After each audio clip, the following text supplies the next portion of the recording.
Hi, I'm Gary Donaldson. Some time back we decided to start up an email newsletter for our Microponics website. The more we thought about it, the more we concluded that a conventional email newsletter was not what we wanted. We wanted something different, and to that end we came up with the idea of the Microponics Report. Probably the best way to describe the Microponics Report is to say that it's a podcast with pictures.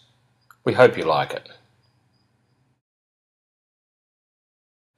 Okay, let's take a look at what's in the first episode. Since this is our first Microponics report, and given its name, I thought I'd explain what microponics is and how it came about. Then I'll introduce you to the Aquaponics HQ forum. We'll follow that with a look at the online Urban Aquaponics manual, and I'll provide a couple of brief announcements for manual subscribers. And then we'll conclude this Microponics report with a quick tour of our own Creek Street micro farm.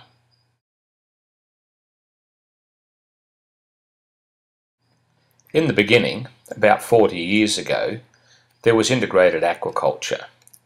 The new alchemists were probably the people most responsible for popularising IA. Aquaponics is an offshoot of IA with a focus on fish and plants. Integrated backyard food production is my own approach to and a direct descendant of integrated aquaculture.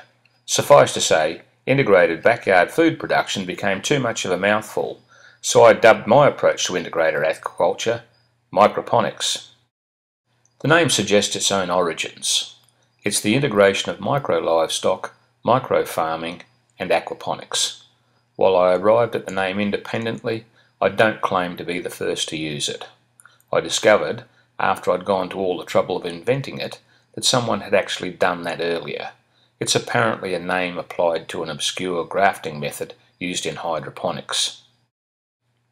Anyway, since I arrived at it independently, I decided to use it to describe the integration of fish, plants and micro livestock on a backyard scale. Microponics is not at odds with aquaponics. It is aquaponics and much more. Aside from the integration of micro livestock, microponics extends aquaponics in other ways. It sees the fish as the most important organism in an aquaponics system, and so it advocates the use of mechanical and supplementary biological filtration in all aquaponics systems. With microponics, there is no essential requirement for the water to recirculate between the fish tank and the growing system. Strictly speaking, there isn't with aquaponics either, but this suggestion is controversial in some quarters.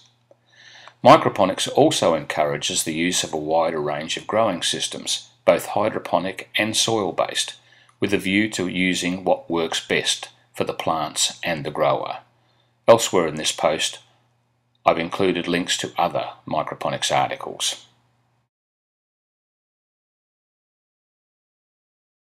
We operate a forum called Aquaponics HQ. APHQ has over 3,200 registered members, and as such is the second largest forum of its type in the world. Our members are well behaved and helpful. If you haven't been there before, take a look.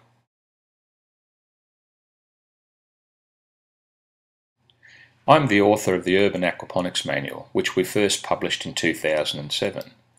We released the second edition in 2008. When it came time to write the third edition, we decided that it was time for a fresh approach, and so the online Urban Aquaponics Manual was born. Through the magic of technology, the world's most up-to-date publication on aquaponics is now 30% larger and growing by the month, and less than half the price of the second edition. You'll also have the satisfaction of knowing that the new manual requires no plastic or paper in its production, so it's cutting the planet a break too. While the internet can be a useful place to learn about aquaponics, it can take a long time to find what you need, and much of what you read on forums is simply not accurate. If you want to avoid the pitfalls that beset most newcomers to aquaponics and save yourself time and money, invest in a subscription today. To my existing subscribers who already know these things, I should mention that in the past month I've inserted over 30 links to articles on the Microponics site. While you always had access to these, you can now find them easier and faster. I've also inserted a pictorial overview of my 4-tank system. and there's other new material under development.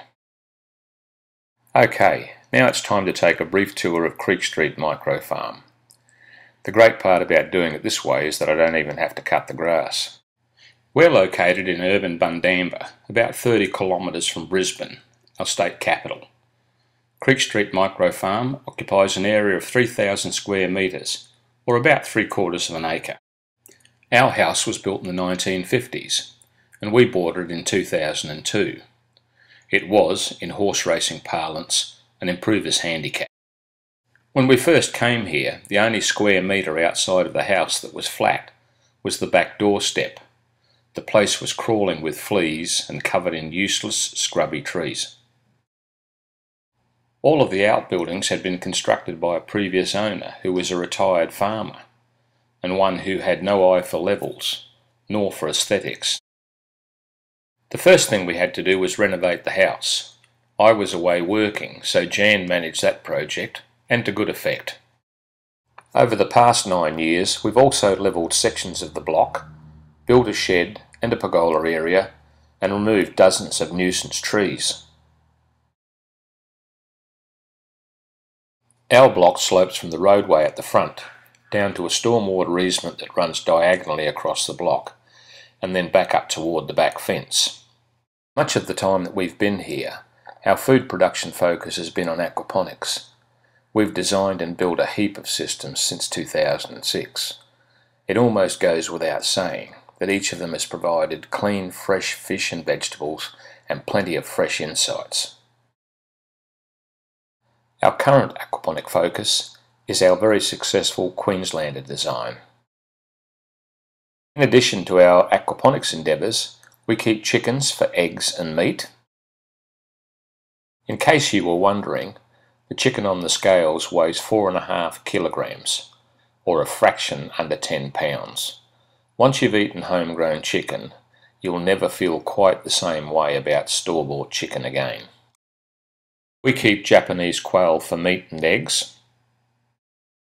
We continue to explore alternative food sources for our fish and micro livestock, and that's led us to experiment with black soldier fly larvae, worms, duckweed, and various insects. We're of the view that aquaponics is not the only way to successfully integrate fish and plants, and sometimes not even the best way, and that's led us to trial small recirculating aquaculture systems and raised beds, square foot gardens, and wicking beds. Taming the house block has occupied most of our time in recent years, but making more effective use of the back paddock is on our agenda. Jan wants a Dexter cow or a couple of goats, and I have to say that the idea of being able to produce our own milk, yogurt, cheese and beef or goat meat appeals to me too. Our aquaponic systems rely solely on rainwater, and we're also assembling the components for a mini wetlands grey water treatment system. The recent installation of a 1.5 kilowatt solar system signals our first real move toward energy self-sufficiency. Creek Street Micro Farm is not just our home, it's also our superannuation policy. One of our income generation ideas is to build another small house at the far end of the block, which would enable us to rent out our current house.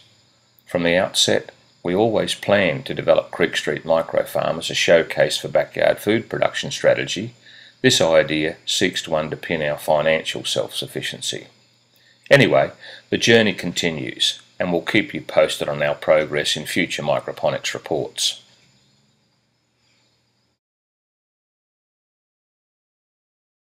Okay, that concludes our first edition of the Microponics Report. We hope you liked it.